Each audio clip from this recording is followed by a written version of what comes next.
પ્રભુ ઈસુના જીવંત અને પવિત્ર ત્રિએક નામમાં વાલા ભાઈઓ અને બહેનો, આપ સર્વને લોગોસ બાઇબલ સ્ટડી તરફથી હું પ્રેમી સલામ પાઠવું છું. આજે 2025ના વર્ષનો 345મો દિવસ 11મી ડિસેમ્બર 2025 અને ગુરુવારનો આ દિવસ આપણા જીવનમાં પ્રભુએ બતાવ્યો.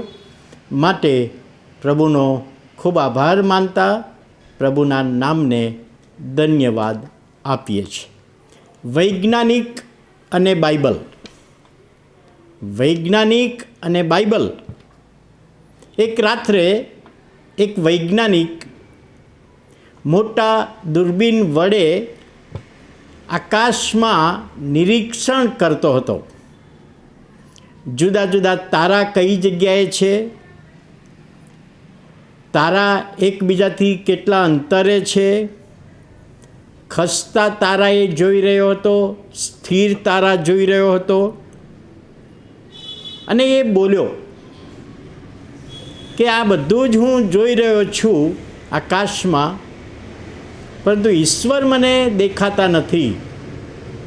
આકાશમાં ઈશ્વર મને દેખાતા નથી.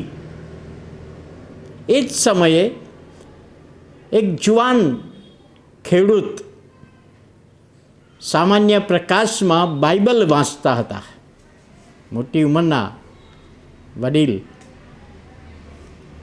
અને જ્યારે વૈજ્ઞાનિકે કહ્યું કે આ બધું મને દેખાય છે પરંતુ ઈશ્વર દેખાતા નથી, ત્યારે પેલા વડીલ ખેડૂત એમણે કહ્યું કે સાહેબ, તમે તમારા દૂરબીન વડે ઈશ્વરે જે ઉત્પન્ન કર્યું એ બધું દેખાય છે,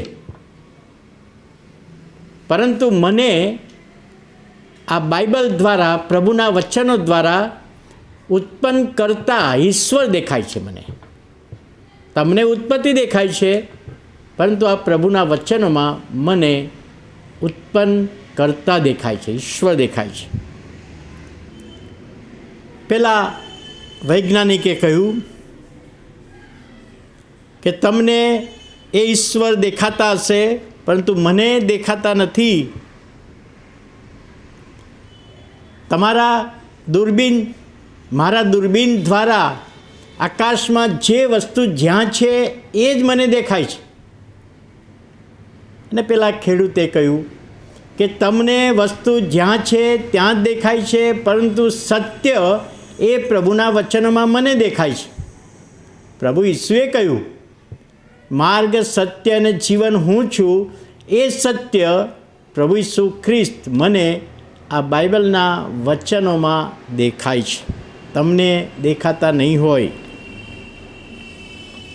વૈજ્ઞાનિક કહે છે કે હું મારા દૂરબીન વડે તારાને હાલતા જોઈ શકું છું, તારાને ખસતા જોઈ શકું છું.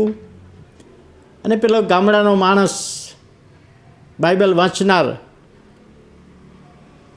તારાને ખસેડનાર ઈશ્વર એને હું દેખું છું બાઇબલ દ્વારા. તમે તારા ખસતા જુઓ છો, પરંતુ કોણ ખસેડે છે એ ઈશ્વર છે, એને હું આ પ્રભુના વચનોમાં જોઈ શકું છું. વૈજ્ઞાનિક, હું દૂરબીનથી બધી જ બાબતો જોઈ શકું છું. અને પેલો માણસ, ખેડૂત, તમે દૂરબીનથી બધી જ બાબતો જોઈ શકો છો, પરંતુ હું આ પ્રભુના વચનો દ્વારા તારનારને જોઈ શકું છું. જે તારનાર, રાજાઓનો રાજા અને પ્રભુઓનો પ્રભુ હોવા છતાં સ્વર્ગનું સુખ મૂકીને પૃથ્વી પર નમ્ર ગભાણમાં આવ્યા, નમ્ર બનીને ગભાણમાં જન્મ લીધો, મોટા થયા, વધસ્તંભ પર બલિદાન આપી દીધું, મરણ પામ્યા, દટાયા, ઉત્થાન પામ્યા, સ્વર્ગમાં ચડી ગયા. હવે એ ઈસુ પાછા આવવાના છે એ બાબત આ વચનમાં મને દેખાય છે. અને તે વખતે આ વૈજ્ઞાનિકે શું કર્યું?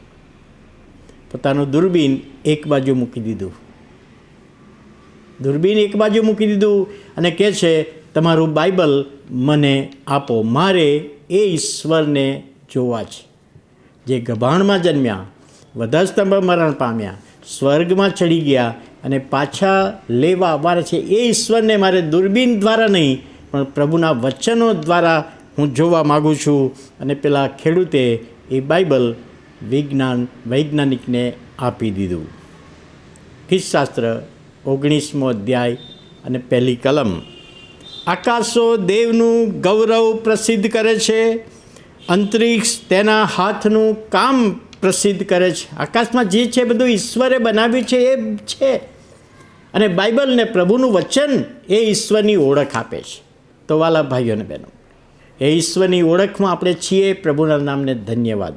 જો હજુ ઈશ્વરની ઓળખમાં નથી તો આવો એ પ્રભુ ઈસુ ખ્રિસ્તને પોતાના જીવનમાં તારનાર તરીકે સ્વીકારો. પ્રાર્થના કરીએ. પ્રભુ, અમે તમારો આભાર માનતા તમારા નામને ધન્યવાદ આપીએ છીએ. આજની સાક્ષીને માટે, આ વચનને માટે અમે તમારો આભાર માનતા તમારા હાથોમાં સોંપાય. તમારી ઓળખ અમને આપી છે, ઘણા બધાને આપો એ વિનંતી, પ્રાર્થના ઈસુ અમારા પ્રભુના પવિત્ર ત્રિએક નામમાં સાંભળો, માન્ય કરો. આમેન.